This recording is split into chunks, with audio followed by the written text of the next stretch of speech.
Good morning, folks. My name is Jim Bishara with Stakeholder Affairs Group.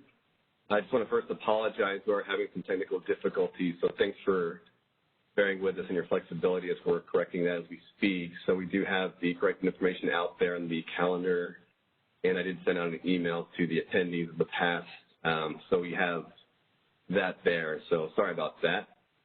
But we are here to discuss the final proposal for the ACC or Aggregate Capability Constraint for co-located resources. As you recall, we introduced these co-located changes in Phase 1, so these are to build upon those, upon stakeholder requests. And at this time, I'd like to introduce my colleagues on the line, starting with the presenter for today, beginning with Gabe. Hey, this is Gabe Murtaugh, Lead Policy Developer, Infrastructure and Regulatory Policy at the ISO. Thanks, Gabe. Mike? This is Mike Turner, Manager of Model and Contract Implementation. Thanks, Mike. Andrew? Good morning. This is Andrew Ulmer, Director of Federal Regulatory Affairs. Debbie? Deb Levine, Director of Infrastructure Contracts and Management. Thanks, Rahul.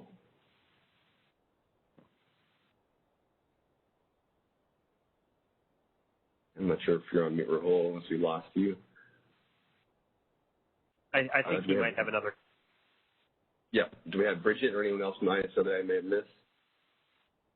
John Gooden here, Senior Manager, Infrastructure and Regulatory Policy. Bill Weaver, Senior Counsel.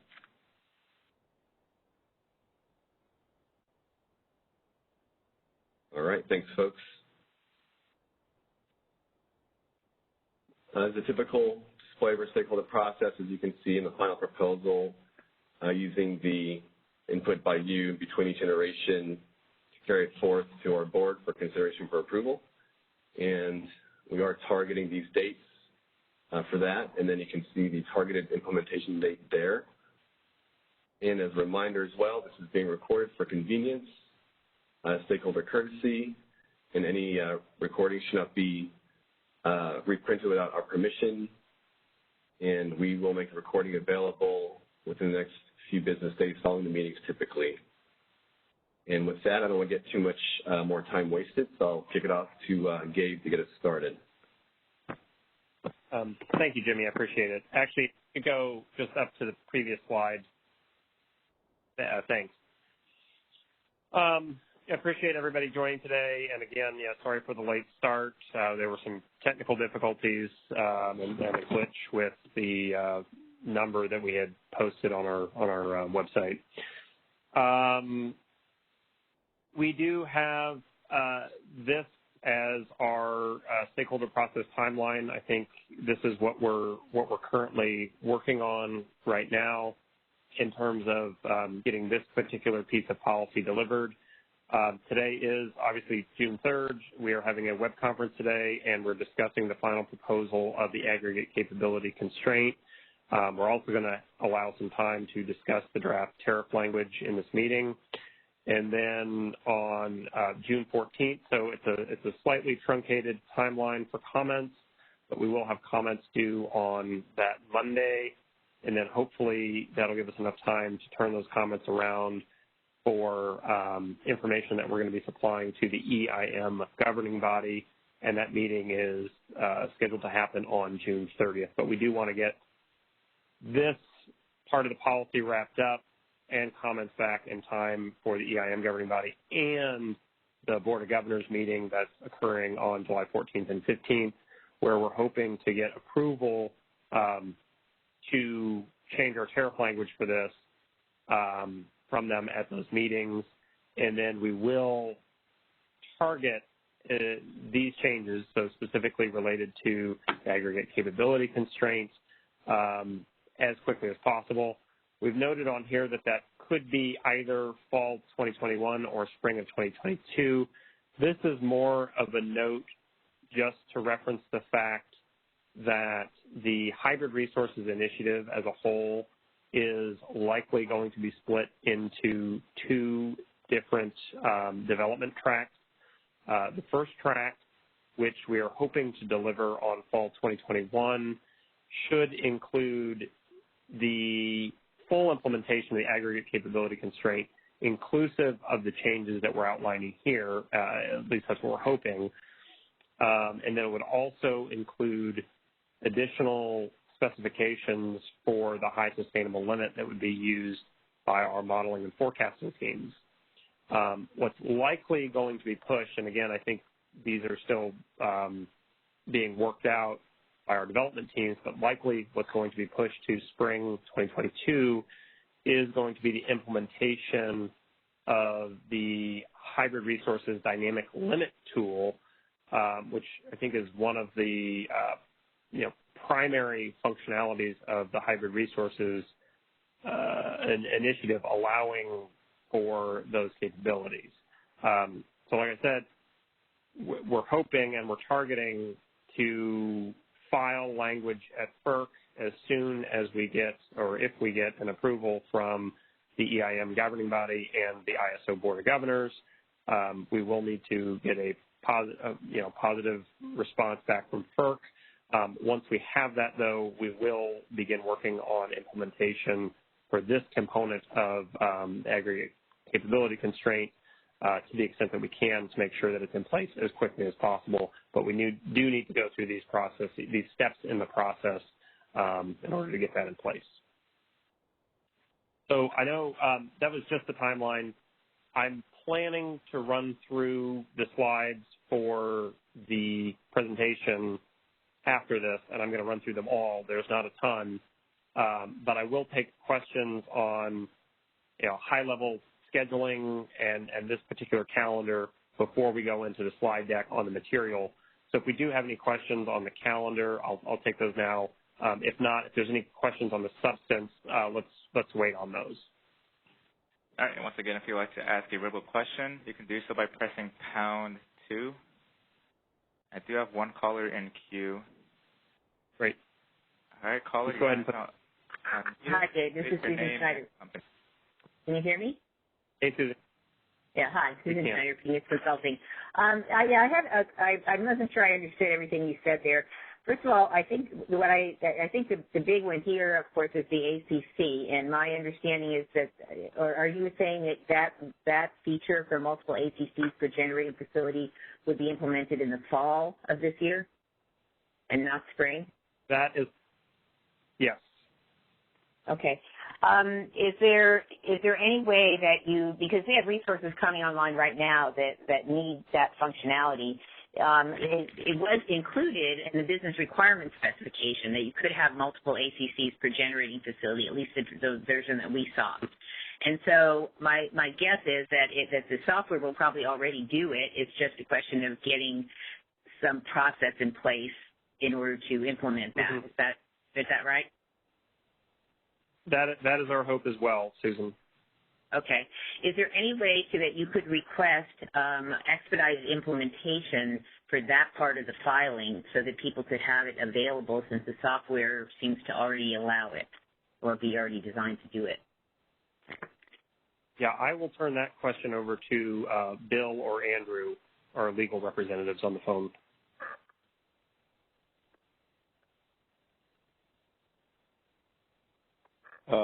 Well, this is Bill. I'll say, I don't think we're foreclosed to anything. It's certainly something we can consider.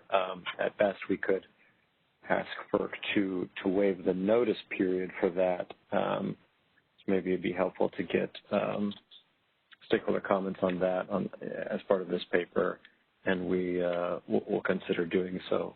It is a higher burden to meet under FERC, but like I said, I'm not at least foreclosed to the idea.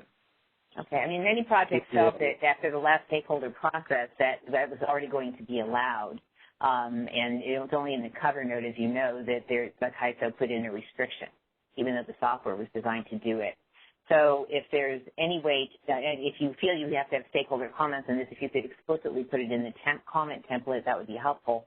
But I think what you'll find is people are already feeling the fact that they need this, and so the sooner this could be implemented, the better. Susan, this is Andrew Ulmer, and I would echo Bill's comments. I think really the the important thing from our perspective is the diligence we're doing internally now to ensure we can implement this use of multiple aggregate capability constraints at a single generating facility in a manner that works. And I think that will drive what our effective date for any tariff provisions would be. We're not going to ask for an effective date if we need to do additional work with respect to implementation. Your point about the business requirement specifications is taken, but I think we're still undertaking that internal diligence. So that will drive any request we make to FERC if the board authorizes to go forward. Okay, and this has been in the works for a while, so do you know when you might be able to implement this? Yeah, I don't have that information. I'm not sure we do for this call. It's a fair question, and obviously we'll, try to answer it as this process goes forward as quickly as possible. Yeah, Andrew, we don't have the answer to that yet. We're currently working with our project management office internally to get that information together, Susan. But as soon as we know more, you'll know more. Okay. Will you know this by the time you go to the board or to the EIM board and to the governing board? We hope to, yes. Okay, because if you putting something in there like that might forestall the need to go and ask for that in those forms as well. So it would be very, very useful to know before that where you might be headed with it. Yep, I think we agree with that. Okay, thank you. Well, thank you for the comment, Susan. All right, and do you have Operator in queue? Oh, okay, go ahead. Okay. All right, caller, your line is now unmuted.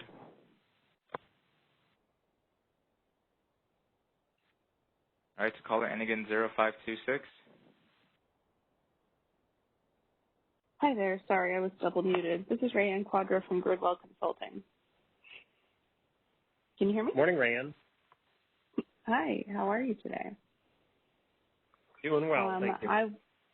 I wanted to ask about, I wasn't sure I heard if there was a delay in an improvement to the dynamic limit tool or to the tool itself, and I just wanted to understand if that delay was at all going to delay the implementation of ancillary services for hybrid generators. Okay. So I know we will, we formally talk about software releases in the release user group or the RUG group meetings that we have. And that's a public forum where, all things development for the ISO are discussed. And the information that I have is that because of all the development that our software teams have been doing for the summer, it's pushed back some of the developments they were planning to do for the releases this fall. And one of the projects that's included in that is the Hybrid Resources Initiative. So unfortunately, it does impact what we had initially planned to deliver in the fall.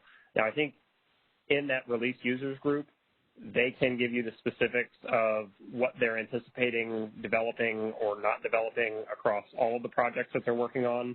From the information that I have, and, this is fluid and it does tend to change, but from what I have, for the Hybrid Resources Initiative, the hybrid dynamic limit tool is the functionality that's going to be pushed off from this project from the fall to the spring. So functionality allowing hybrid or co-located resources to use the aggregate capability constraint with the specification that has ancillary services included will be, or is at least right now scheduled to be released in the fall of 2021. So that date's not changing. And then, again, some of that information that's going to be collected for our forecasting team, that's also going to be released in fall of 2021. Does that help with your question, Rayanne?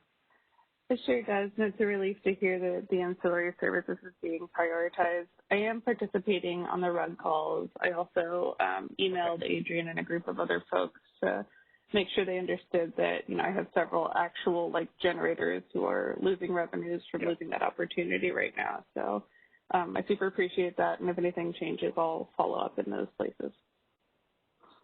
Yeah, and our development team and our senior management team knows that a lot of what we were planning to develop in the fall is very high priority, and it does impact real resources that are coming online, or even, as you point out, are online today.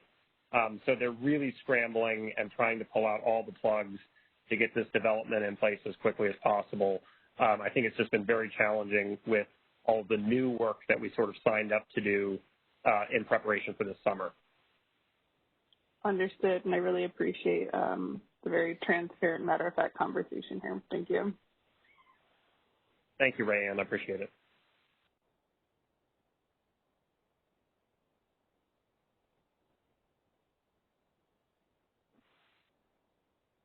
Operator, any other callers? I do have one more caller in queue, yes. And, all right, caller, your line is now unmuted. Yeah. Hi, Susan Schneider, Phoenix Consulting. I just wanted to clarify, hybrid resources today, with one resource ID, already are able to offer ancillary services. Is that right? That's correct, yep. Okay, so just clarifying Rayanne's question, and then what you said before is the functionality with co-located resources on the ACC is that they will still, or as far as you know, be able to offer ancillary services this fall. That was part of that ACC implementation from last year, right? That's a component of the Hybrid Resources Initiative, yes. That was approved by the Board of Governors last year, targeting a fall 2021 release for, yep. Okay, so when you talk about delaying the dynamic limit tool for hybrid resources till the spring, that doesn't impact their ability to offer ancillary services for either hybrid resources or co-located resources. Correct. Okay, thanks. That's just to clarify, because I think there's a lot of confusion going around that. Thank you very much. Hey, no, thank you, Susan. I appreciate the question.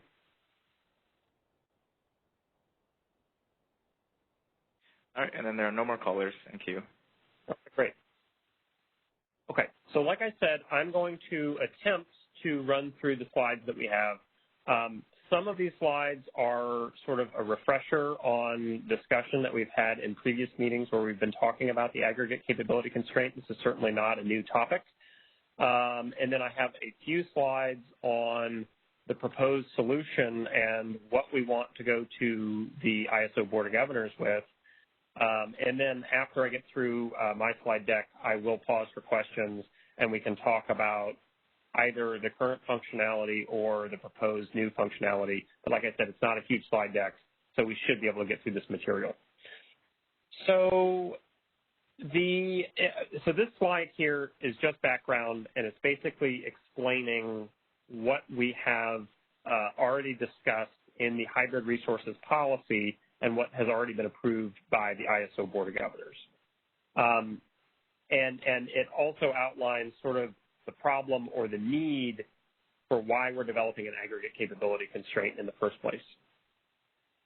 So first of all, what we've identified is that some co-located resources may have the capability to produce at levels above interconnection limits. It's very common to see, resources being developed where, say, at one particular location, there's a 100 megawatt solar resource paired with a 50 megawatt storage resource, and the amount of injection capability into the ISO grid is only 100 megawatts. So you're capable of producing up to a total of 150 if your solar was going and your storage was going at their Pmax, but they're limited by the amount that's been studied to inject onto the ISO grid at only 100 megawatts.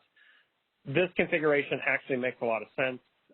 Typically, you wouldn't expect, particularly in California, you wouldn't expect storage resources to be producing at max output at the same time that solar resources are producing at max output. The price incentives are such that we see our highest prices later in the day when solar is either ramping offline or is completely offline, when storage resources are really incentivized to generate. And then earlier in the day, when solar is generating at its max output, usually that corresponds to the lowest price times of the day, and that's going to incentivize storage resources to actually charge at those times. So we're not saying it couldn't happen, but typically the market patterns are such that we wouldn't expect this to happen. But it certainly is the case that the total capability for some of these solar plus storage resources or potential wind plus storage resources could be such that the aggregate output could exceed the interconnection limits. So what the aggregate capability constraint does is it prevents the market from sending dispatch instructions to co-located resources such that they won't ever exceed their interconnection limits. The ISO also requires at the same time that there are specific controls in place. So these could be limiters or runback schemes that are actually in place at the physical point of interconnection. And these could be software-based runback schemes. But they essentially also prevent resources from ever producing more than that studied limit of injection from the resources onto the ISO-controlled grid. The current tariff that we have, and we've already touched on this a little bit, specifically states that the ISO would allow a single aggregate capability constraint at a generating facility. It doesn't allow for multiple aggregate capability constraints at a generating facility. We've gotten a lot of feedback from stakeholders through this process that they would like this functionality. So what we're proposing here in this paper and in the slide deck is that we would enhance these rules to specifically allow additional constraints to be modeled at a single generating facility. So the ACCs will then effectively be able to model contractual limitations that are imposed on off-takers for some of these, solar plus storage facilities that are coming into place that have, that are oversized compared to their interconnection limits. Okay, so we can go ahead and advance to the next slide. This slide 5 references the same graphic that I included in the hybrid resources initiative documentation from many months ago. And effectively this says what the aggregate capability constraint, as it's currently been proposed in the policy that's already been approved, how it works. Essentially, just like I was talking about, we have a single resource, potentially a solar resource that's 100 megawatts. We have an on-site storage resource that's potentially 50 megawatts. Those two resources have been studied by the ISO and have an interconnection limit at 100 megawatts.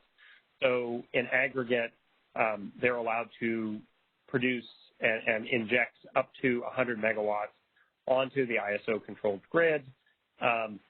This point of interconnection limit is enforced by an aggregate capability constraint in the ISO market, and that aggregate capability constraint prevents ISO market dispatch from ever exceeding that 100 megawatt point of interconnection limit.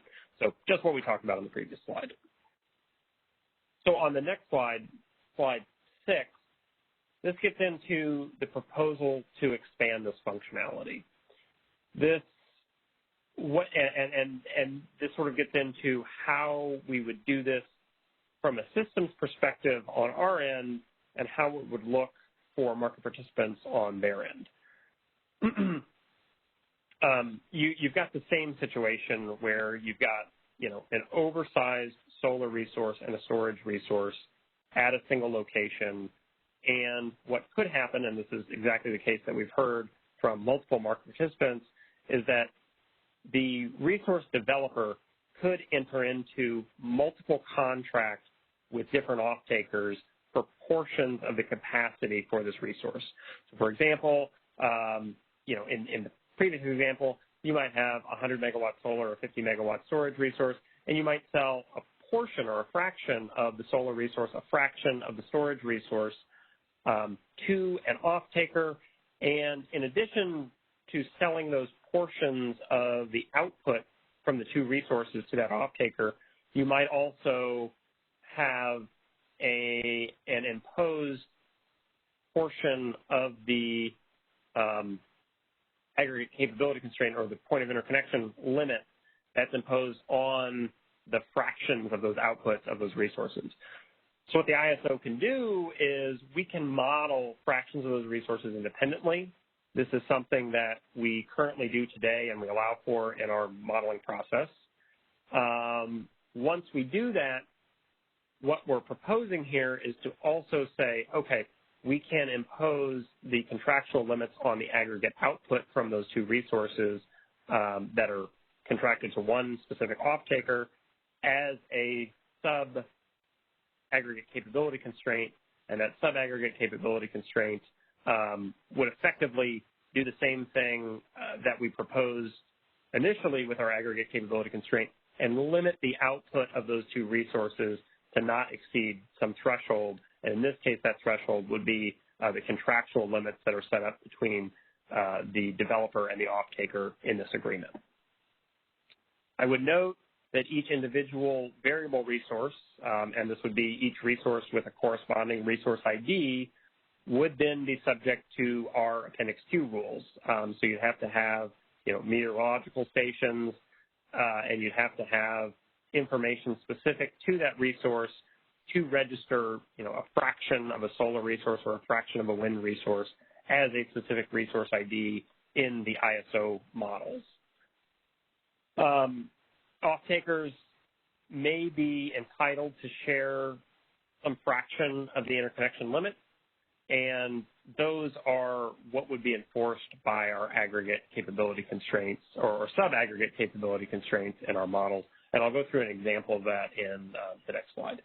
But the master aggregate capability constraint would continue to function as our current ACC design has outlined. It would effectively ensure that the aggregate output from all of the resources at a single location would never exceed the interconnection limit that's been studied by the ISO. The sub-aggregate capability constraints could model the contractual limits that are placed on output from a specific off-taker. Okay, so on the next slide, I have a specific example. So, thank you. So on the next slide, I have a specific example worked out on how this could work. It's relatively straightforward, but physically, this could be, a similar example to what we had above, where physically it's one solar field and it's physically one battery, but contractually, the solar field has been split up between two different off-takers, an off-taker on the left and an off-taker on the right. The off-taker on the left is responsible for a 110 megawatt share of the solar resource. The off-taker on the left is also contracted for a 55 megawatt share of the storage resource. Together, they've also been allowed to produce a share of the interconnection limit, and that share is 110 megawatts. Similarly, the off-taker on the right has a 123 megawatt share of the solar resource and a 62 megawatt share of the storage resource, and they're allowed to, in aggregate between those two resources, produce up to 123 megawatts. And then all the actual physical limitations on the physical underlying resources are limited to 233 megawatts, which is the studied interconnection limit at this particular generating facility. So what would the ISO model here in this case? We would have 4 independent resource IDs. So we would have a resource ID for Solar 1 and a resource ID for BESS or Storage Resource 1, and that would correspond to the off-taker on the left with the Solar Resource 1 would have a Pmax of 110 megawatts. The BESS 1 resource would have a Pmax of 55 megawatts. And then we'd also model Storage Resource 2 and BESS Resource 2 as 2 separate resource IDs, both with 2 independent Pmaxes. On Solar Resource 1 and BESS Resource 1, the ISO would then enforce a sub-aggregate capability constraint, and that sub-aggregate capability constraint would limit the output from those 2 specific resources to never exceed that 110 megawatt limit. Similarly, there would be another sub-ACC placed on Solar Resource 2 and BESS Resource 2, and that sub-ACC limit would prevent the output of those 2 resources from ever exceeding 123 megawatts. At the same time, the ISO would also enforce a master aggregate capability constraint. The master aggregate capability constraint would be set at the level of the point of interconnection, and it would ensure that output from all 4 resources, So Solar 1, Solar 2, BESS 1, BESS 2 never exceeds the 233 megawatt output studied interconnection limit between the generating facility and the ISO. If we could advance to the final slide that I have here. So this kind of explains the nuts and bolts of how a subordinate aggregate capability constraint is different than the master aggregate capability constraint and what's actually going on underneath of the hood with the ISO market software. So as I mentioned in the last slide, the master aggregate capability constraint would enforce the studied interconnection limits. The ISO and the market software that we have would effectively not relax these constraints. They would be set at very, very high penalty parameters, so penalty parameters similar to transmission constraints that would more or less be fixed in the market model. The ISO, like typical point of interconnection limits, the ISO may reevaluate these limits for specific generating facilities in emergency conditions. So if we had conditions like we had last year where we sort of needed to get every single megawatt we possibly could in the market, we could potentially look at reevaluating what the upper limit of these resources would be under these emergency situations and allow additional output from the aggregate physical resources. But again, this would be something that would be communicated by the ISO to these resources, and it would be in very rare emergency situations that this would ever occur. The sub-aggregate capability constraints would be a little bit different. These, again, would be enforcing contractual output limits between the developers of projects and the off-takers of projects, and we understand that there could be multiple off-takers, so it doesn't have to be a situation where there's just two, there could be many. And the ISO software would have the ability to relax the sub-aggregate capability constraints during reliability events. So in an event where the market was having difficulty finding supply to meet demands, we could potentially relax a sub-aggregate capability constraint in order to balance our markets. So effectively what this means is the penalty parameter for the sub-aggregate capability constraints would be set at a level that would be similar to the power balance constraint. It might be at the power balance constraint penalty parameter, or maybe just a little bit below the power balance constraint. So that these would be something that would be relaxed under situations where we're having reliability concerns, but they could not be relaxed for just economic concerns. So even though some specific resources behind a sub-aggregate capability constraint may be bidding in very high, even at the bid cap, that wouldn't be enough to allow the market software to relax these aggregate capability constraints. It would have to be something that threatened reliability. And we just want to make this totally clear. If a sub-aggregate capability constraint is relaxed by the ISO market software, what that means is it would effectively be sending dispatch instructions to underlying resources to potentially produce output above the contractual limits that have been specified for those resources. Again, we're not doing all this all the time. This would only be under reliability events. But if that is to happen, we would still require those underlying resources to follow dispatch instructions from the ISO. So, yeah, if that happens, we would expect the megawatts to be flowing. And again, we would expect this during brief periods of time. The ISO, in our initial hybrid resources initiative, we talked about what the aggregate capability constraint would do and what it wouldn't do. One of the things that we noted is could potentially be distortionary to prices. If that were to happen, there may be incentives for resources behind an aggregate capability constraint to produce at a particular level that might not correspond with the dispatch instructions that they were receiving from the ISO. We are sort of doubling down on that. We're saying the dispatch instructions from the ISO need to be followed, there's a reliability concern there.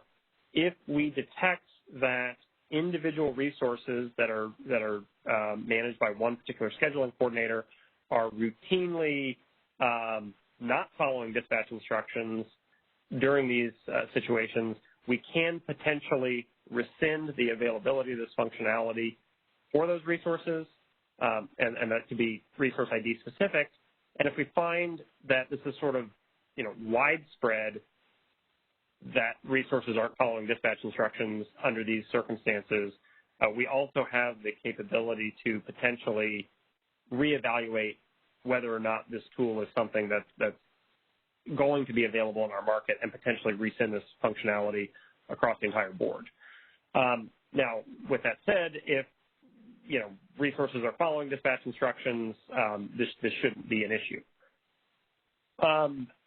We also noted in the paper that the ISO will not offer any sort of additional or extraordinary compensation during these intervals. So we may ask, again, under these reliability circumstances, that specific resource IDs violate a contractual limit. But the ISO is not planning any sort of additional remuneration aside from our typical settlements process at this time. And we've included some language to that effect in this paper, and I believe we're going to include some language in the tariff filing as well.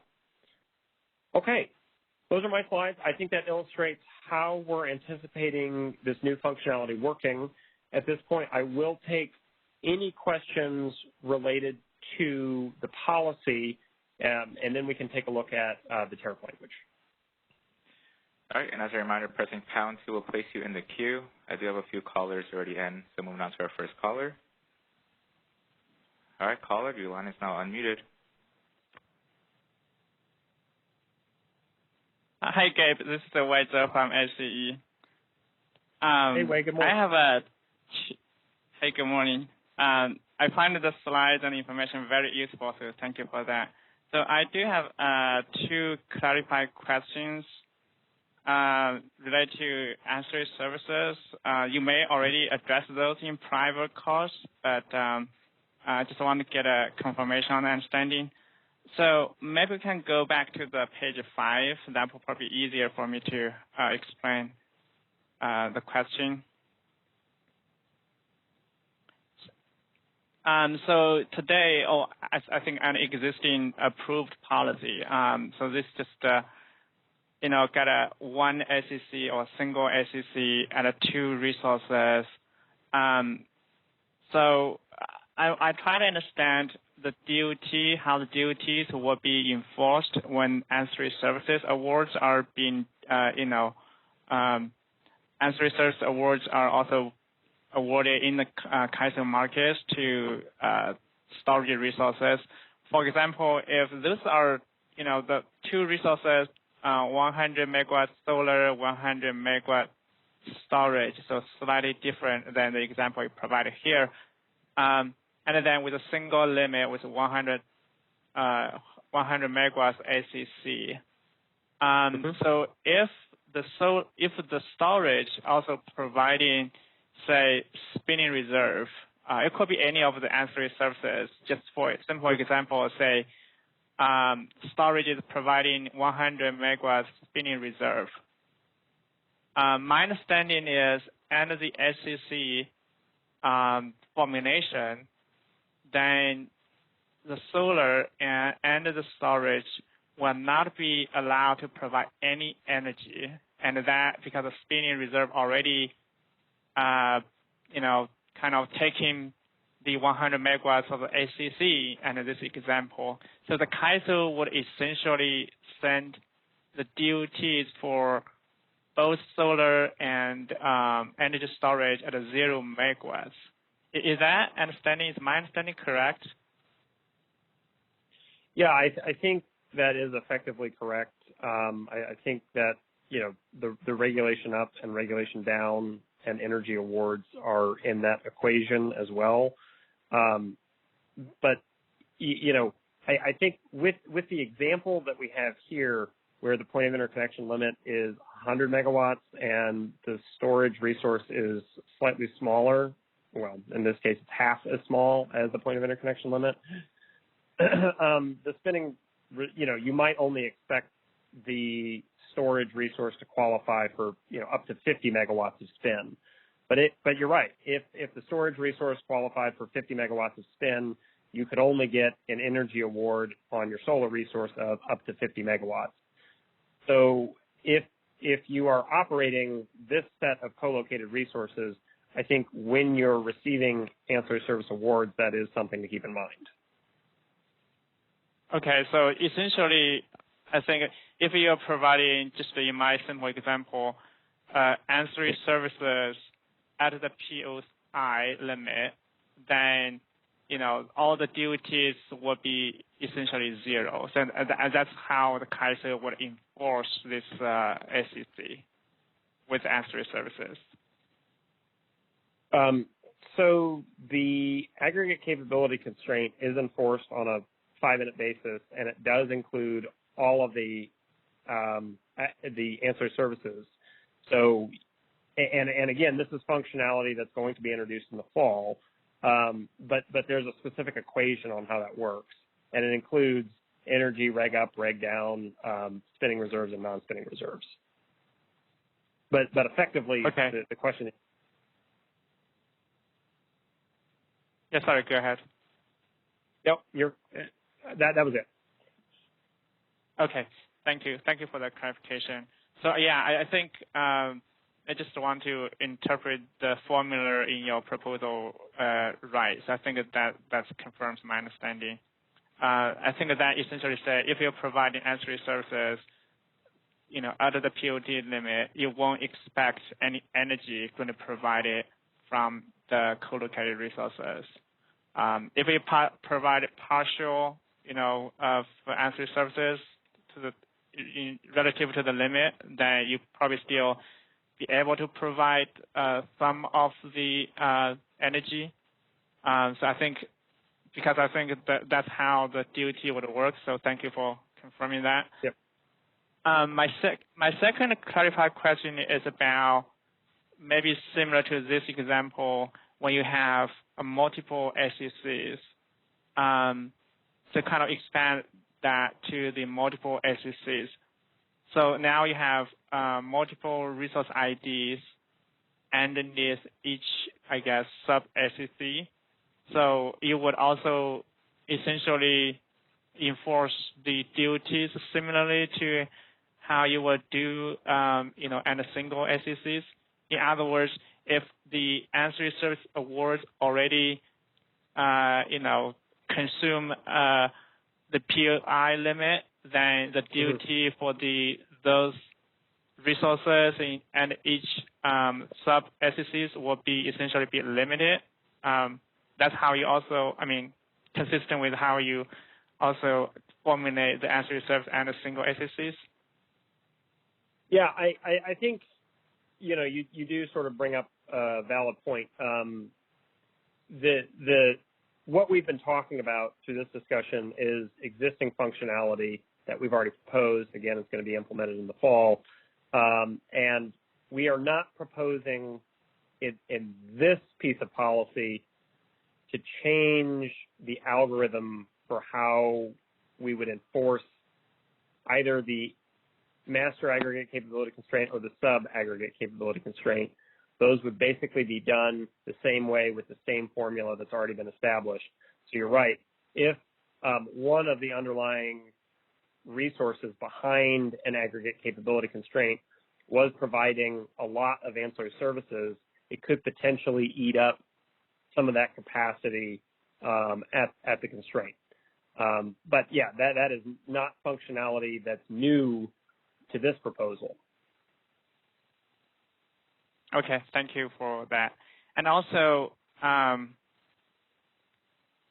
know you're going to create like two separate resource IDs for the single resource if you have two sub-SECs, and how I think you would essentially treat the two resources as independent resources in a market solution, market awards, all of that, and maybe settlements as well, right?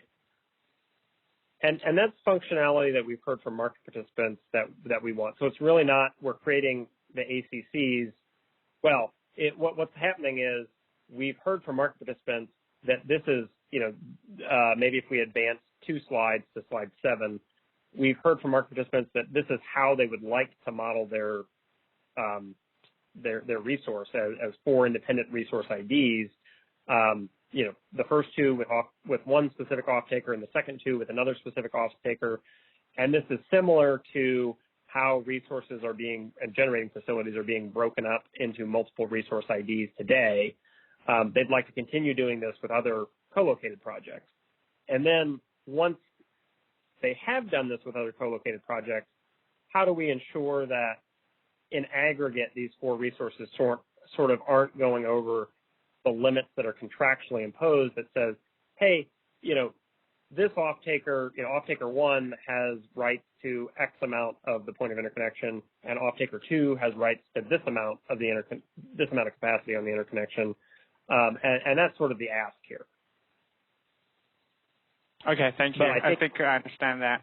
Okay. Thanks for explanation. So quick follow-up question on that. So would you also kind of split the state of charge as well to essentially have 2 state of charges for the single resource? Okay. That's right. You'd have to. Yep. Okay. Thank you. These are all of my questions. Thank you for addressing that. I appreciate it. Thank you. Jimmy, I think you noted that there might be a comment in the chat. Do you want to read that? Yeah, thanks, Gabe. Yeah, thanks, Chris, for holding on real quick. We did get a chat from CB Hall from Meridian Clean Energy. Thanks, CB. Says, thank you so much for moving forward with these sub-ACCs. These will be very helpful. One comment about potentially relaxing the sub-ACCs. This may not ultimately yield the additional supply that the ISO optimization engine is seeking, as resources may be physically capped to their contractual share of interconnection capacity. In other words, if the ISO relaxes the sub-ACC, the resulting award may be infeasible. CB acknowledges this is the case for MCE. As our supplier, as MCE supplier, will have software/hardware in place that will physically limit its PV and storage to its share of the interconnection capacity, and CB doesn't think its supplier can dynamically modify that cap if the ISO relaxes the constraint. So thanks for the comment, CB. So I don't know, Gabe or anyone has anything to add to that before we take further questions. Yeah, I certainly do. I think what I'm hearing from this comment is that, let's just assume that in this particular example that I have up here on the slide, that one off-taker has a share, a solar resource of 110 megawatts and a storage resource of 55 megawatts, and there's a sub-aggregate capability constraint of 110 megawatts, and that sub-aggregate capability constraint represents a contractual limit that says, off-taker 1 that controls 110 megawatts of solar 1 and 55 megawatts of storage 1 shall never exceed an output of 110 megawatts. What we are saying in this proposal is we don't mind if developers and off-takers want to sign these contracts. We are also okay with enforcing those limits to say that solar 1 and storage 1 can never exceed the total output of 110 megawatts in our market, so that our market software never allows solar 1 or doesn't often allow solar 1 and storage 1 to produce more than 110 megawatts.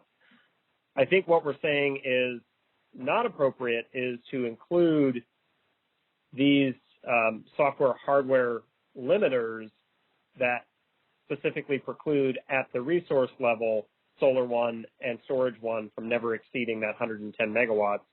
We do want those resources to respond to dispatch instructions of potentially above 110 megawatts if the ISO makes that dispatch.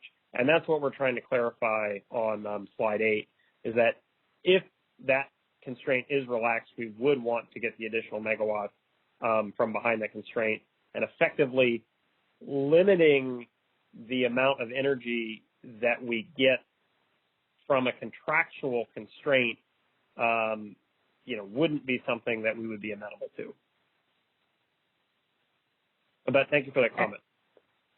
And this is Deb Levine, just to add a little bit more to that.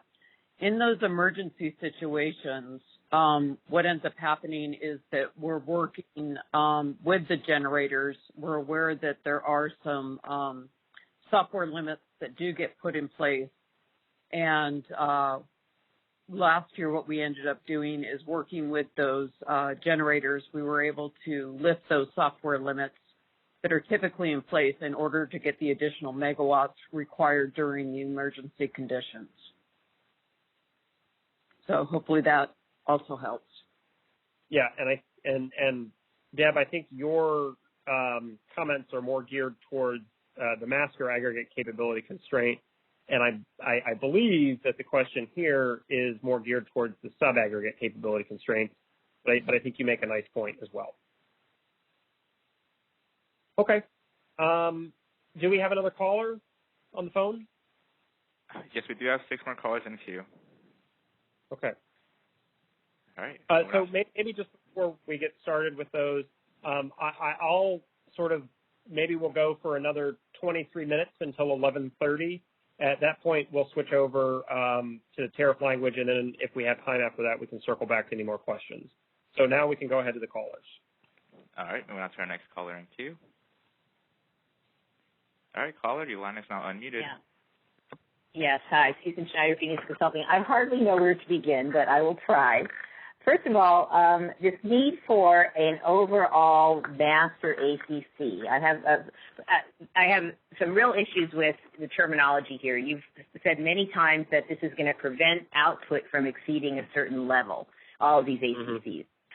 The ACCs do not, as far as I understand, physically limit any output. All they do is they limit the bids and ensure that the schedules and the dispatch, the bids have to go based on the must offer obligations, but they limit the schedules and the dispatch to not exceed the totals that they're supposed to be set by. They don't physically limit anything, right? Yeah, they do not. So they're not applicable to bids. They do limit the dispatch instructions from the ISO. Yes, the schedules and the dispatch. So they don't limit the output. In fact, what you're saying is you're not going to enforce if one resource is under one ACC impinge on the limits of another. It doesn't limit the output. That's something that parties have to address themselves. Correct. Okay, so we're not talking about output limits. We're talking about schedules and dispatch. So I think that's a really important distinction to make. The only physical limit here that you would like to see is there has to be the physical limit at the POI to make sure, because that's part of the interconnection requirements, to make sure that the physical output does not exceed the POI limit, right? Correct. That's correct. Okay. So I think it's important to make that distinction. So that's the first thing. The second thing is we seem to be sliding back and forth between things called emergency conditions and the power balance and all of that. So in a system, in an emergency, when you have, say, two completely different resources connected at the same POI, and you know there's some more capacity behind those limits, because sometimes projects do oversize their inverters, for example. So the ISO in a system emergency could allow one resource to go above its POI limitation, and even if that means you have to constrain the other resource. I mean, basically, the ISO has very broad authority in a system emergency to do such things, right? That's right. Okay.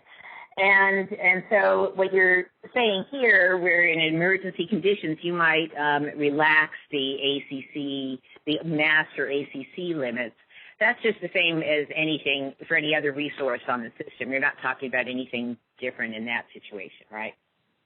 That's exactly what we're talking about. That's right. Yep. Okay. Now, this power balance thing, when you kind of slid back and forth between, well, we might make it similar, well, it might just be just a little bit below. The proposal, the written proposal, is to make it that you would relax the ACC limits before you relax the power balance constraint, right? That's your proposal. It's not similar to, or maybe it'll be the same. It's actually to relax this limitation before you get to the relaxing the power balance, right?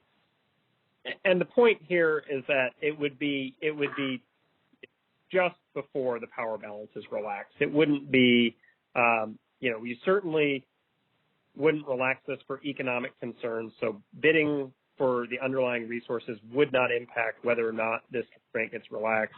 It would only be when the system can't balance supply and demand, or something more. Okay, but that is something for two separate resources that you would not do. Is that right? For two separate resources, completely separate projects connected at the same place, you would not relax the limitations or the POI limitations there for that situation. So this is correct. That's correct. Okay. All right. I think that you have yet to justify why you would do that in this situation and not in that situation. And one of the comments that we have made has been that this will devalue the value of splitting up a single project versus contracting with many small projects. And if the CAISO does that, you may end up with a lot more applications for small projects, and your 377 interconnection requests might be considerably more if you proceed with that particular feature. So that's just a comment. Okay. Go ahead. Oh, right. No, I think we understand. Yeah, go ahead. Okay. All right. Now let me go into, if you have separate ACCs, why it is you need a master ACC. So if you could go to your slide number 7. Thanks, Susan. Hold on Just one right second. before this one. Yeah. Hold on one second, Susan. Okay, sure.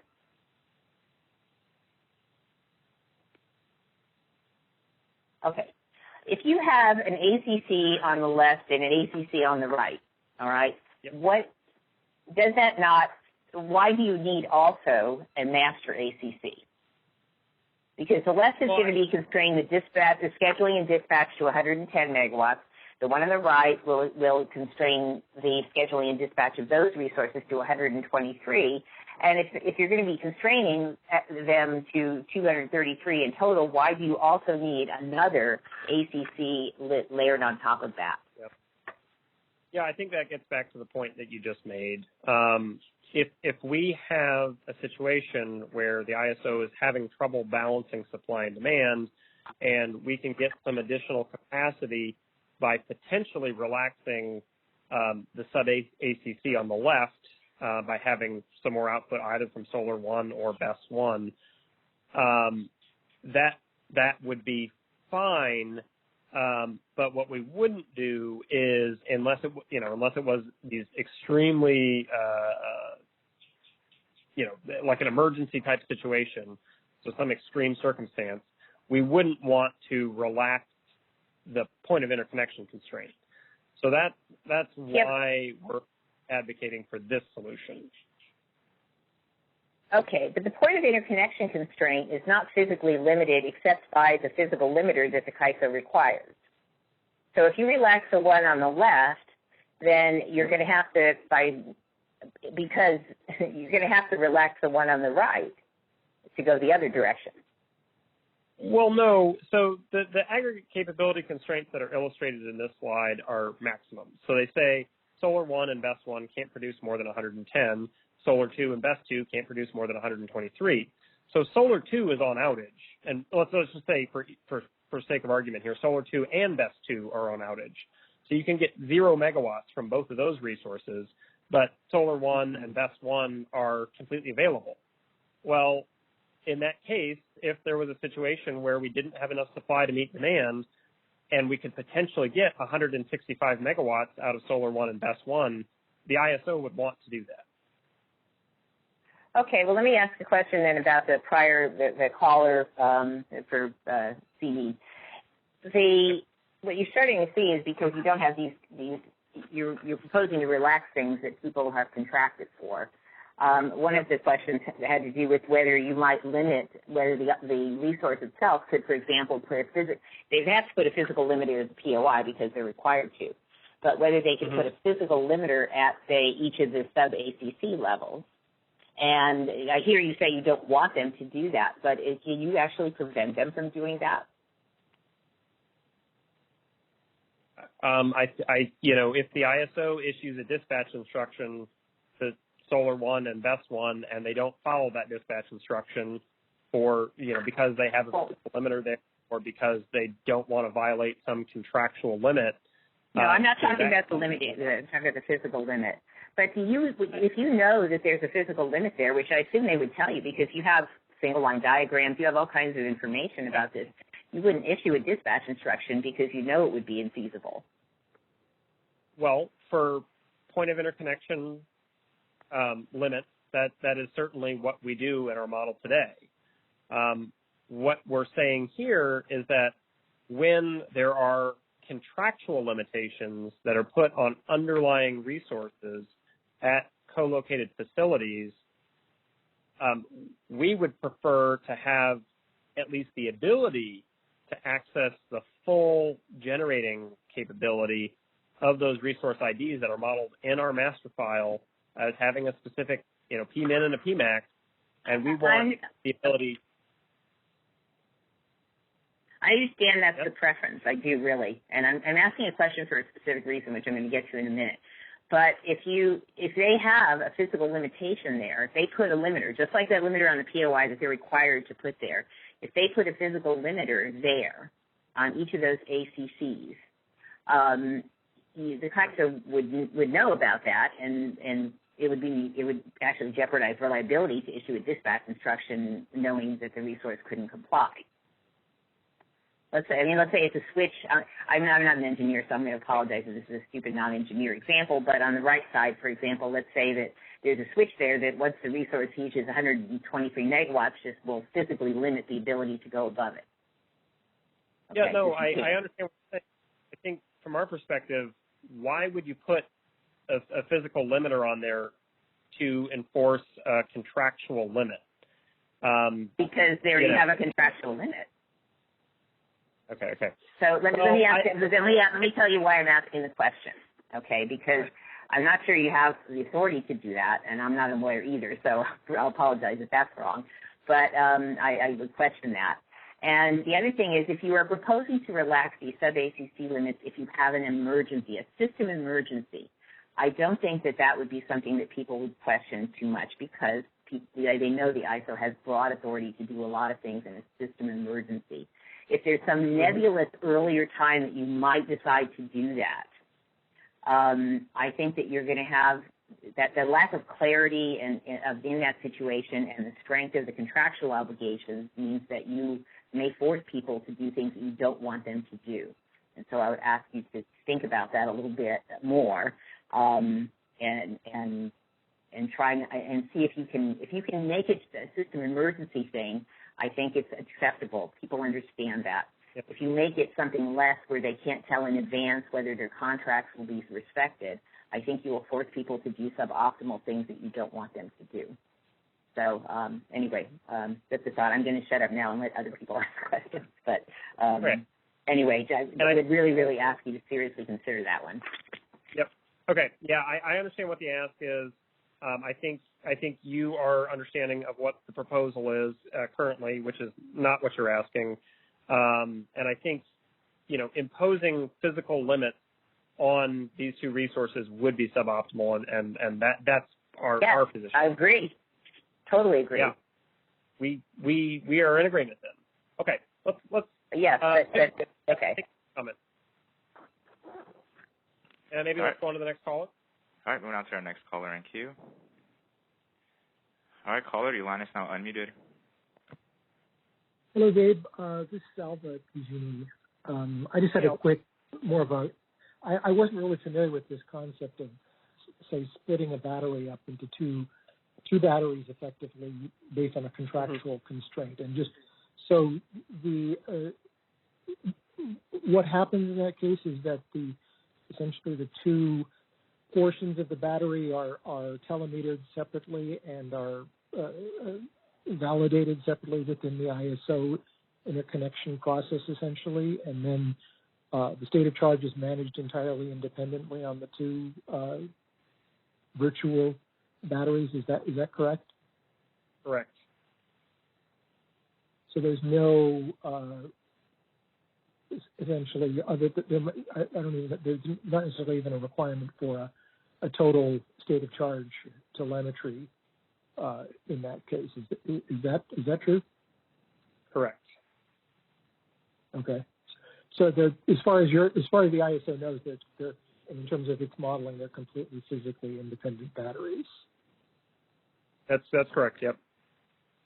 Okay, great. Thanks. I was a little confused about there being some gray area between effectively physically separate batteries and an arbitrary kind of definition of some portion of the state of charge of the battery as belonging to one participant and some portion belonging to another. But you basically establish requirements that you would enable the two batteries to be treated completely independently in terms of the market systems and in terms of the dispatch systems. Thank you, Gabe. Yeah, no, you're welcome. Thank you, Alva.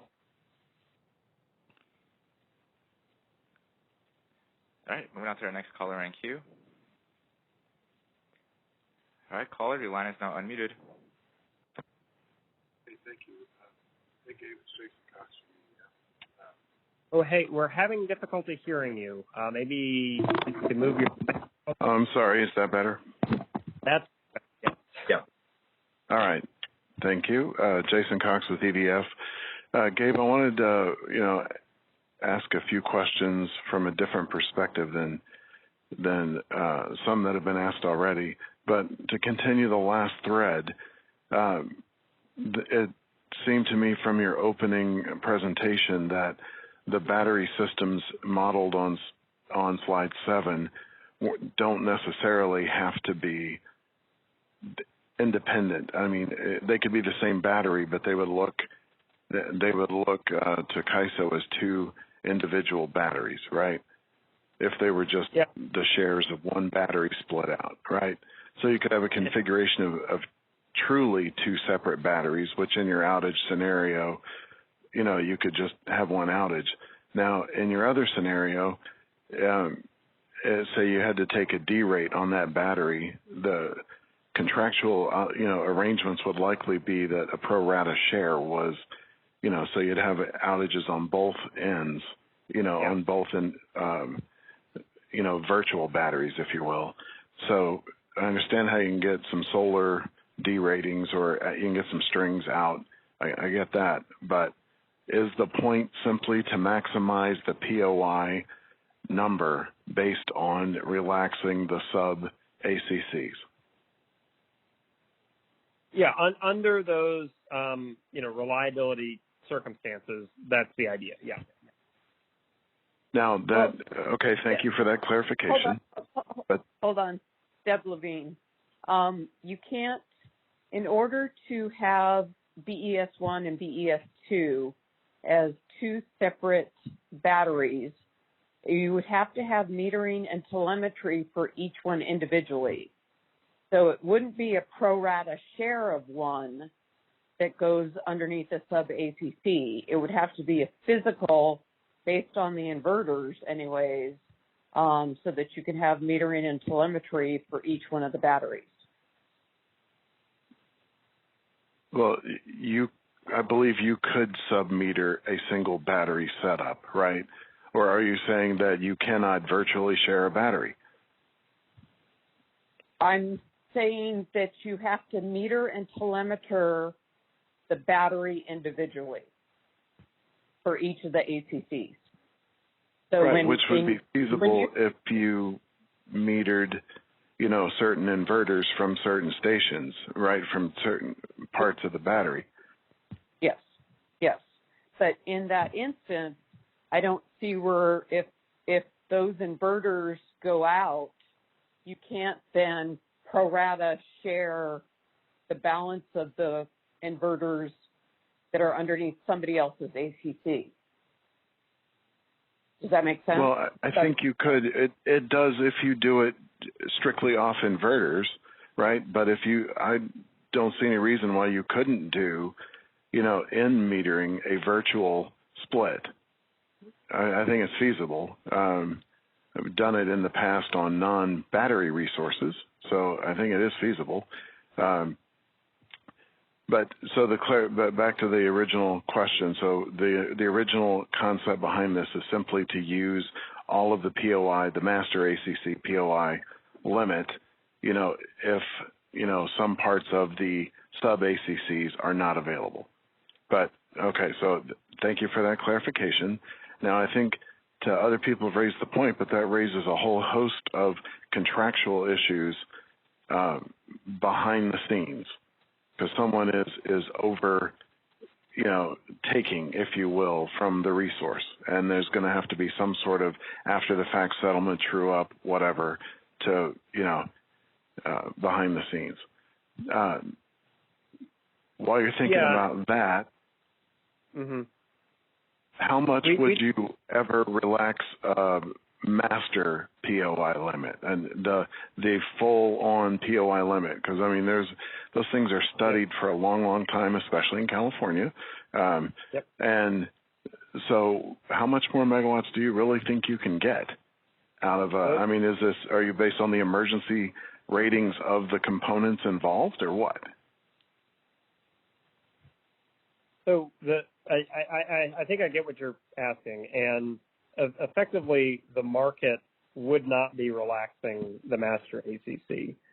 Under emergency situations, with this broad authority that we spoke about earlier, the ISO could do some additional emergency studies and potentially ask for more output from the aggregate resources at a single point of interconnection above the POI, which would also be the master aggregate capability constraint in this case, under those emergency situations. Okay, so that's assuming there was any extra to get, right? Yeah, that's exactly right. And how would that be communicated to, so if CAISO says, hey, we think you can get an extra 10 megawatts, and the operator for the resource says, no, we can't? Or how would that happen? Deb, I know you're a little. Yeah, go ahead. Yeah, this is Deb.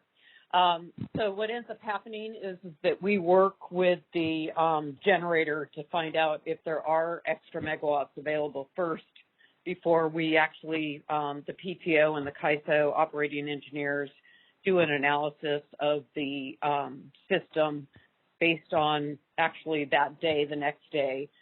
This is, coming into a imminent or threatened emergency. So it's like a 1 day or 2 day out when we know we've got these heat waves coming.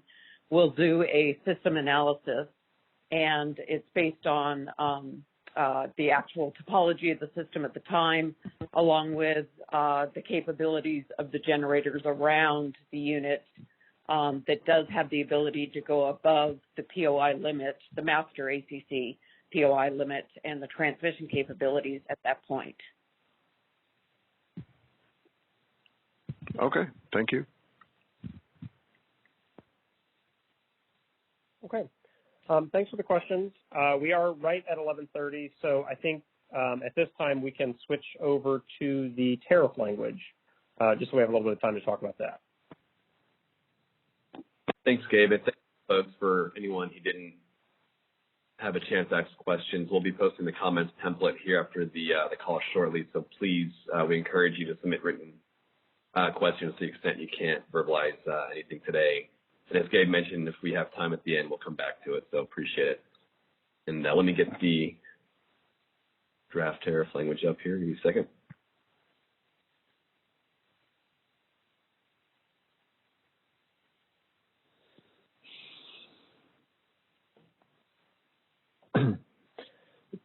Jimmy, this is Andrew. If you could, post it. It's a relatively short document. Thanks, Andrew. Are you able to? Yeah, I think I can see it. Hopefully participants on the call can. Chris, is that correct?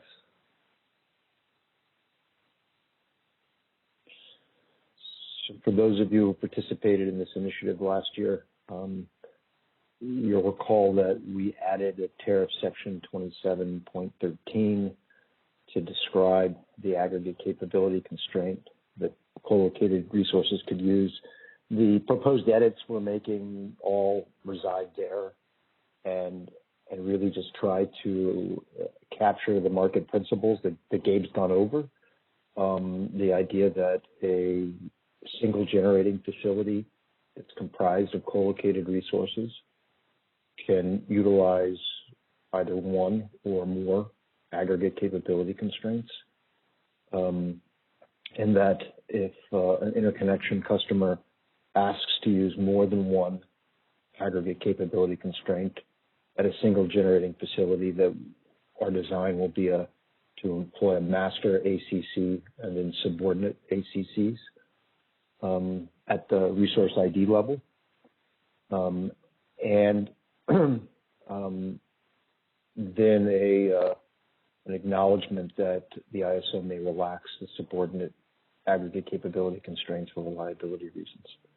And our expectation is that we would articulate that in greater detail in our business practice manuals, including explaining sort of the penalty price, so to speak, used by the market optimization to relax that constraint. The rest of the changes are really more form than substance, with the exception of an added sentence that just to clarify that the ISO is not indemnifying or taking on any risk or liability with respect to co-located resources or their scheduling coordinators, to the extent that co-located resources don't follow their dispatch instructions and potentially infringe on the interconnection service capability of another co-located resource at that generating facility. And that really just observing that it's on the interconnection customer, the generator owner, the scheduling coordinators, the off-takers to resolve that type of issue. It's not something the ISO is going to absorb in terms of managing that risk. So that's really the extent of the tariff changes as drafted. I expect, all the questions we heard on the substance of the proposal kind of equally apply here. So, maybe I can stop and give my time back to the participants on the call, and Gabe, if you want to use that to continue to explore any questions, we can do that.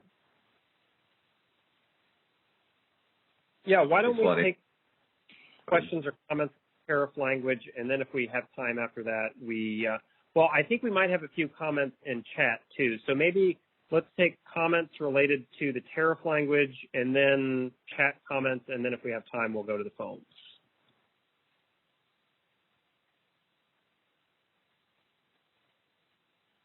Thanks, Chris. Do we have any folks in the queue?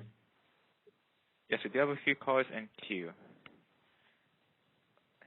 Thanks. And these any tariff questions first, and then we'll be sure to field everything else in the chat.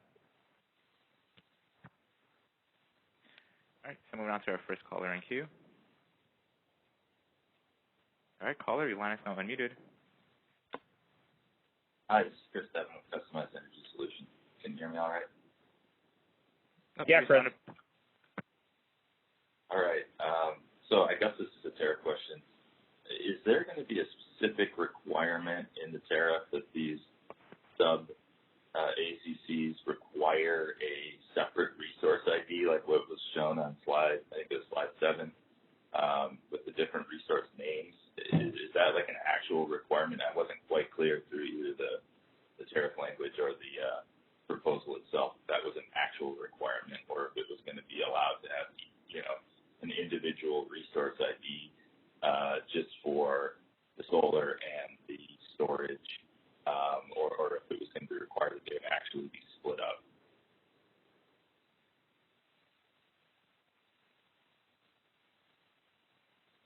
And let me know if that's not clear. Yeah, they have to have. Sorry, I didn't catch that. Deb, go ahead, please. Yeah, they need to have separate resource IDs. That's the only way we could go ahead and put a limit around a group of, so in this case, solar and battery. So you'd have to have a separate resource ID for Solar 1 versus BES1, and Solar 2 and BES2. So there's 4 different resource IDs associated with slide 7. If you go back to the tariff language that was previously up, it did have in that red line that it's the sub-aggregate constraint is at the resource ID level. So you have to, in the last line, and subordinate aggregate capability constraint at the resource ID level. Yeah, and Chris, that's not meant to. Thank you for that. Sorry. Yeah, that's not meant to mean that each resource ID would have a subordinate aggregate capability constraint, but that subordinate aggregate capability constraints would apply, across resource IDs. Okay, that helps. And I was just curious because it seems that there would be some problems with like monitoring the state charge, doing market awards and things like that, if you had the ability to apply those on to multiple ACCs onto a single resource ID. It kind of gets back to some of the things that I think like Wade from SCE was asking about when we get into ancillary services and things like that. So I guess I'll just take this opportunity to also just recommend that, as you guys move forward with this, when you're thinking about how this will need to apply in the future, I think it makes more sense that you have it with separate resource IDs to be able to allow for the market outcomes to be appropriate and those dispatch targets to all work out and everything. So it seems to make sense that you would need this kind of splitting up of the projects, but it does seem to also probably cause some barriers to folks being able to, keep their costs down if they have to have additional metering, telemetry, those sort of things. That's just something I think is a trade-off that you have to consider here, and I think we all understand that. But I'll stop there. Okay, thanks.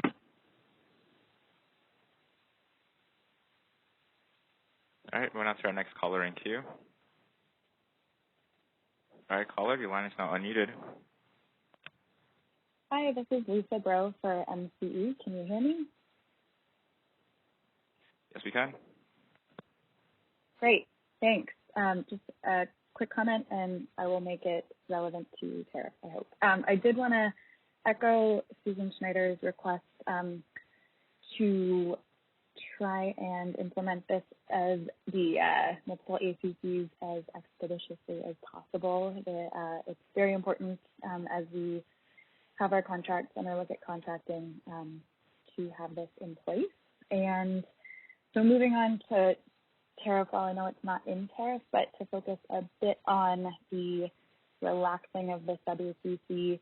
I know we've talked a lot about it, but just to dig in a bit more, I do think it's helpful, and I assume this would go in the BPM, but to make sure there's a good amount of clarity around how that relaxation happens, what triggers it. There was discussion about looking a few days out forecasting. Would resources be alerted a day out, a few days out that this is coming? Is this in 5-minute increments? Is this a bit more clarity around, again, I mean, as you can imagine, I understand the contracts are not as important to CAISO as to the folks that are doing the contracting, but it's important to really think about setting groundwork and framework that allows participants to understand how you're going to relax these things and how that impacts. Because just thinking very high level, I mean, if we look at supply and demand, okay, we have strained conditions. That means prices are high. More people want to supply. Well, if you're relaxing constraints, what does that do to folks that are essentially wanting to put supply into the market? To be very blunt, is there leaning going on when there are multiple ACCs and there's relaxing done? So I just want that to be something that CAISO really takes seriously. Yeah. No, that's a helpful comment, and I think a legitimate one. When we talk about relaxing the enforcement of a constraint. We're really talking about what is our market software doing.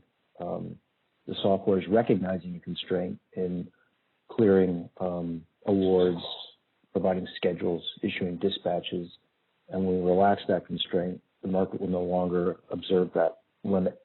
The market software will no longer observe that limit. So getting a very clear explanation and description of when we would do that, how much time, if you will, would the off-taker, would the generator unit have to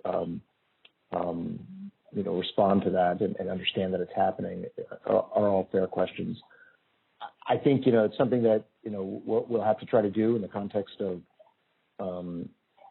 flushing out this proposal before the EIM governing body and the Board of Governors, but also in our efforts with stakeholders to articulate the business practices that would implement this type of tariff language. I would maybe, if Rahul is on the line and is available, if he has any comments, I'd refer the question to him as well. And we don't have Rahul on the line. Okay. Then suffice it to say, I think it's certainly a fair question, and one we would anticipate taking up in a discussion with stakeholders in the context of our BPM language. Great, thank you. I really appreciate it. And just one more note, maybe to throw it out there, an idea around reporting transparency as we start to implement this. So I really appreciate it, and we'll make those comments written. Thank you. Okay, thank you.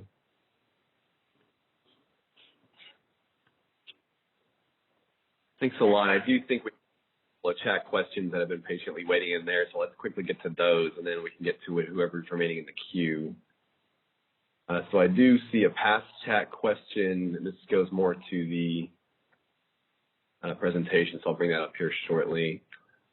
From Louis Bighoff from MCE again, asking if a project has multiple off-takers and one off-taker would like to implement a sub-ACC, are all the other off-takers required to also implement sub-ACCs? In other words, could there be a situation where one off-taker behind a master ACC has a sub-ACC and another off-taker does not? Jimmy, thanks. I think reading this question, there might be more here that I'm thinking about, but I believe this could actually be a scenario that's possible. We do have some additional language about what we can allow and what we can't allow for aggregate capability constraints in the paper, but it's primarily what we've captured here in this slide deck. I think, as Andrew just pointed out, once we get our business requirements for how this is specifically going to work in place, which again, hopefully we're going to do before the Board of Governors meeting, and we start to sort of flesh out the BPM interpretation of what all this means, I think that should come out in the wash. But my initial feeling is that yes, this is possible for one off-taker to have a sub-ACC where another off-taker may not. Yeah, it really informs the maximum operating capability, maximum economic operating capability of the resource, and how we will clear bids, schedules, issue dispatches.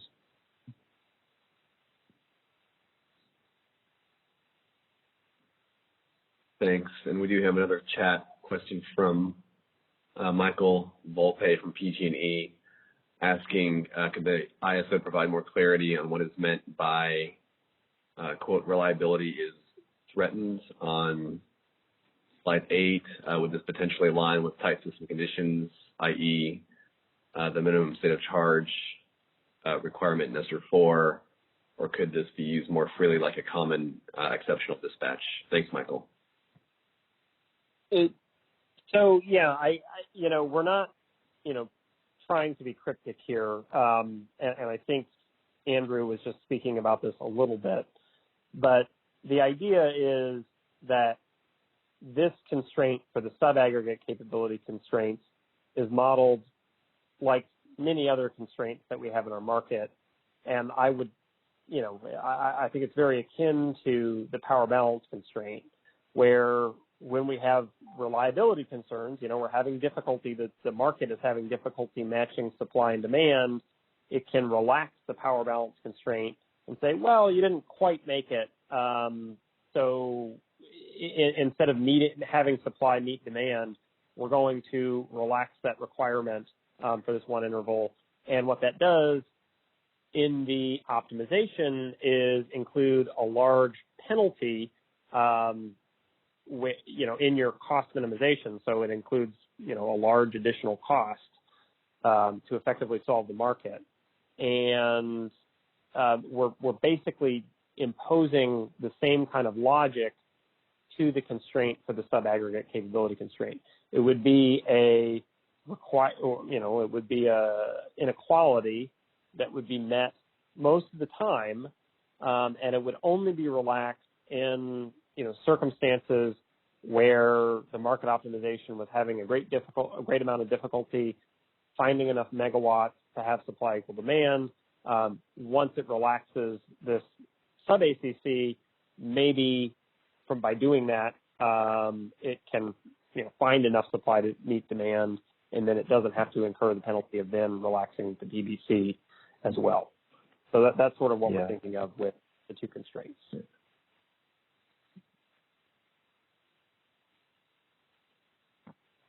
Thanks, Gabe.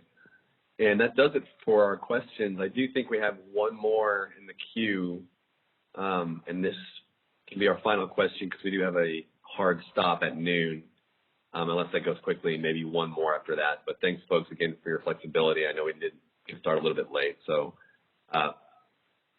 operator, if you please feel free to open the line for that. Okay, moving on to our last caller in queue. And caller, your line is now unmuted. Yeah. Hi, Gabe. This is a very quick clarification. Susan Schneider again. The idea that the ISO won't enforce in real time whether people are exceeding resources within these sub-ACCs or exceeding their, going out of their lane basically, or exceeding their real-time dispatch. That's actually true already with where the ISO has resources that have multiple resource IDs already, right? I mean, if a solar project is divided up into 4 resource IDs, and then in real time, one or the other of them is exceeding their limit, supposedly. The ISO doesn't enforce that right now for those situations either, do they? Well, we have, the way that we're modeling these resources when they're broken up is with PMAX values. So you've got a wind project that's broken into 4 pieces. The aggregate PMAX of those 4 pieces is the PMAX for the project, and effectively through the way that they're modeled, you can't have an output from each of the 4 components that exceeds the total facility. You can't have this, let's go back to the terminology, you can't have a schedule or a dispatch instruction that exceeds that. But technically, if one of them, again, there's a lot of places, a lot of projects have oversized inverters, it's possible that one or the other resource ID might actually go above the PMAX in real time. Okay, and then the CAISO, there's obviously an imbalance and there'd be potentially a charge or some kind of thing associated with that, but the CAISO right now doesn't do any particular enforcement if people go outside their lane in that way. And so you're just talking about doing the same thing here, right? Yes. Okay, thanks. Yeah, you're welcome. Operator, any other callers in the queue? At this time, I do not have any more callers in queue. Okay, I'll turn it over to Jimmy to wrap up then. Perfect. Thanks, Gabe. Thanks again, folks. And as mentioned, we're going to have the comments template available here shortly, either today or early tomorrow, published for you to start submitting comments, which we're asking be submitted by June 14th. So we can have enough time to review those thoroughly before taking them to the board and EIM governing body, as noted earlier. We have recorded this session which will be available in the next couple of business days. And also as well, keep in mind, you can always save the chat questions if you go to File, Save, Chat in the menu on the WebEx there, or you can print as well, so just for future reference. There's the link. If anyone has any issues, contact or getting to the tool, just let me know. Jay Bishara, JBISHARA @kaiso.com. Other than that, thanks again, folks, and please have a great rest of your day.